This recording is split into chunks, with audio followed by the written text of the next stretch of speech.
साहब ने उनका पिटीशन खारिज कर दिया, हमारे खिलाफ एक्शन का। अब खारिज हो गया तो सुप्रीम कोर्ट का कॉन्स्टिट्यूशन बेंच का जस्टिस चंद्रचूड़ का खुद का जजमेंट है, एक प्रकाश चंद है, बाद में पीएन तुड़ा के गाइडलाइंस है, बाद में कैंपेन फॉर जुडिशियल अकाउंटेबिलिटी जो प्रशांत भूषण साहब ने किया था उसका गाइडलाइन है कि chief justice is the master of the roster, वो ही कॉग्निजेंस ले सकता है, suo motu cognizance of contempt, दूसरा कोई ले नहीं सकता। दूसरे और एक सबसे बड़ा लॉ क्या है, नो वन कैन बी जज इन हिज ओन केस, जो आरोपी जज है वो खुद के केस में खुद कार्रवाई नहीं कर सकता। इसमें तो उन्होंने पहले खुद के पिताजी के केस में भी कार्रवाई कर लिया, मेरे पिताजी का नाम क्यों लिया करके, तो ये सब विषय था इस, तो वो रिजेक्ट हो गया, केस क्लोज हो गया। 2 मिनट में कंप्लीट करता हूं। क्लोज होने के बाद में जस्टिस नरीमन, जस्टिस विनीत सरन और ये उनके जो भी एजेंट है एडवोकेट मिलिंद साठे और ये विनीत ये कैवान के लेने वाला, इन्होंने नया लेटर घुसा दिया इधर नरीमन साहब के कोर्ट केस में। क्या और क्या लिखा गया बाद में पता है क्या, ये दिखाया कि ये चीफ जस्टिस ऑफ इंडिया ने हमको फॉरवर्ड किया है और हमको बोला है कॉग्निजेंस लो, ऐसा करके कंटेम्प्ट का कॉग्निजेंस लिया गया, शो कॉज नोटिस दी गई। फिर ये मैटर जब नए जज के पास आया, दीपक गुप्ता और अनिरुद्ध बोस के पास, हमने चीफ जस्टिस ऑफ इंडिया के रिकॉर्ड दिए, उनको सब दिए, हमने कहा सब, तो वो रिकॉर्ड गायब कर दिए गए और उसपे ऊपर लिखते हैं कि नहीं नहीं चीफ जस्टिस ऑफ इंडिया ने भेजा था और उसमें 3 महीने की सजा दी गई जो बाद में स्टे कर दी गई। तो वो रिकॉर्ड अभी भी है, अब नया फिर से फाइल किया गया, अभी हियरिंग होगा तब मिलेगा, तब उस पर वर्डिक्ट आएगा, ये बात और है।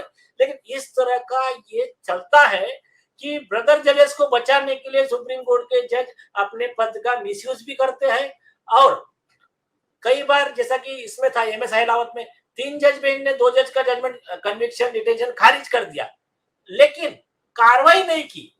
क्योंकि अभी देखो मैं जज हूं, मेरे पास मैटर आया, मेरा नीलेश जी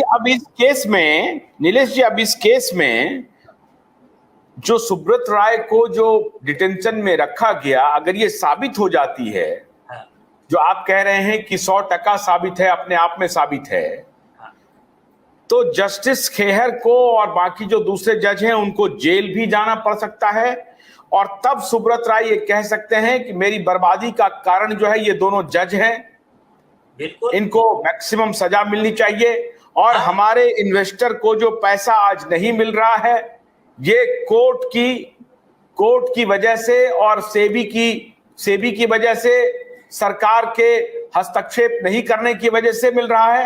क्या सुप्रीम कोर्ट में इस तरह की दलील दी जाएगी, दी जा सकती है? नहीं, दोनों चीजें अलग है। पहली चीज, ये आरोपी जजेस की जेल है, वो एक प्रोसीडिंग अलग है।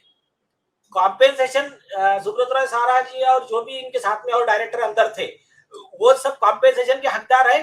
कॉम्पेंसेशन 3 जगह से ले सकते हैं। एक रिट सुप्रीम कोर्ट में डाल के, जैसा नंबी नारायण को मिला है, उसमें इंटरिम मिलेगा, 5 करोड़ 10 करोड़ जो भी मिलना है वो इंटरिम मिलेगा, और जो डिटेल रहेगा वो डिटेल नीचे के एक सिविल कोर्ट और दूसरा क्रिमिनल कोर्ट, 2 जगह मिलता है। सिविल कोर्ट में सिविल सूट फाइल होता है, जैसा हमारे इधर है तो मैक्सिमम कोर्ट फी 3 लाख रुपए भरना पड़ती है, आपको 1 लाख करोड़ भी चाहिए तब भी मैक्सिमम स्टैंप ड्यूटी 3 लाख रुपए। दूसरा है क्रिमिनल, जो इनके ऊपर आईपीसी 220 वगैरह की जो एक्शन होगी, क्रिमिनल में कोई ही स्टैंप ड्यूटी भरना नहीं होता है। उसमें 357 सबसेक्शन 3 ऑफ सीआरपीसी में मजिस्ट्रेट को अधिकार है, उसमें कोई लिमिट नहीं है। सीजेएम जो है वो 1 लाख करोड़ भी ऑर्डर कर सकता है बिना कोई स्टैंप ड्यूटी, बिना कुछ किए, उसको पूरा अधिकार है वो कॉम्पेंसेशन ऑर्डर करने का। तो ये 3 तरह से वो कॉम्पेंसेशन ले सकते हैं, ये पहला पार्ट हो गया। दूसरा पार्ट है निवेशकों का, जो आपका कंसर्न है कि गरीब आदमी, बेचारा पीड़ित आदमी, उसके लिए मेरे हिसाब से क्या करना चाहिए, इन सभी लोगों ने, ये जो अभी मुद्दा है कि इनका प्रॉपर्टी कितना है, लोगों का देना कितना है, इसके बारे में आपस में डिसाइड कर ले निवेशक और सुब्रत राय सारा, ये सारा ग्रुप से कोई भी एक ऑफिसर जाए, बैठे और एक कंसेंटम कोर्ट में दाखिल कर दे कि साहब हमारा ऐसा ऐसा, हम इस तरह से हमारा आपस में हमारा बांट के ले लेंगे। सेबी का जो लीगल सेबी को लगता है तो सेबी का फाइन वगैरह जो कुछ वो भर देंगे, या तो निवेशकों को सेबी के थ्रू पैसा देना है, सेबी के थ्रू दे देंगे उनको। अगर सेबी बीच में नहीं चाहिए तो दोनों आपस में कंसेंटम दाखिल कर सकते हैं। ऐसे कंडीशन में फिर सुप्रीम कोर्ट आर्टिकल 142 में एक स्पेशल ऑर्डर पास कर सकता है जिसमें सभी का फायदा होगा। ये प्रोविजन है उसका। अगर सुब्रत ये कहे कि भाई हमको जो नुकसान हुआ सो हुआ, लेकिन अब निवेशकों का पैसा लौटा दीजिए, निवेशकों का पैसा या तो आप दे दीजिए या मुझे दे दीजिए, मैं दे दूंगा, कुछ ना कुछ समाधान कीजिए। जो भी निवेशक हैं जिनका पैसा वहां फंसा हुआ है, उनका क्या उपाय हो सकता है, उनका क्या इलाज हो सकता है? अब तो ये बात 12 वर्ष से ये अदालत में फंसा हुआ है मामला, ये तो अपने आप में अपराध है नीलेश जी।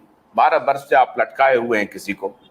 नहीं तो अभी ये मैं यही तो कह रहा हूं, सीधा एक इंटरिम एप्लीकेशन लगाए सब पार्टी मिलके, और वो लगाकर कोर्ट से अगर रिक्वेस्ट करे कि फॉरगेट दैट, इसका इतना हो गया, जेल हो गया, सब हो गया, लेकिन हमारे पैसे का क्या, तो उस समय वो कंडीशन में एक सेबी को डायरेक्शन दो, इसको जल्दी निपटाए। कौन सी प्रॉपर्टी, अब यार आप 10 साल में अगर 60,000 करोड़ का मामला है, 10 साल में अगर आप 500 करोड़ का प्रॉपर्टी बेच के फिर उसका भुगतान करोगे तो कैसा होने वाला है?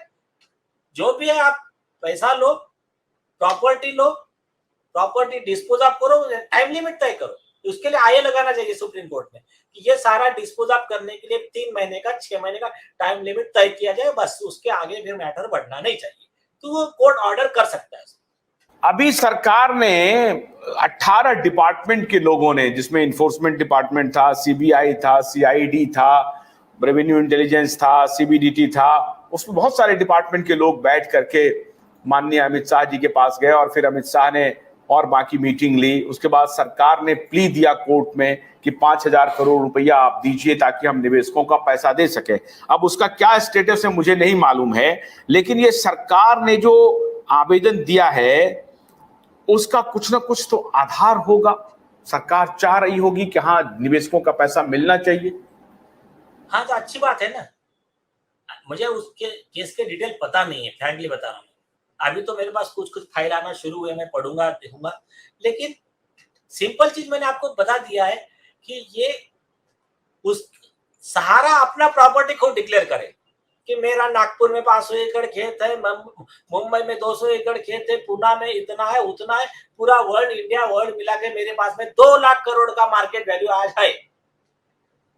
सेबी कहे या फिर निवेशक की तरफ से उनका वकील जो है वो एक कहे कि निवेशकों का 60,000 करोड़ निकलता है, तो ये कहे कि ठीक है कोई प्रॉब्लम नहीं, ऑक्शन करो, प्रॉपर्टी डिस्ट्रीब्यूट करो, सारा अपना काम आगे बढ़ाए और वो उनका काम, निवेशक जिनको पैसा लेना है वो पैसा लेके बाहर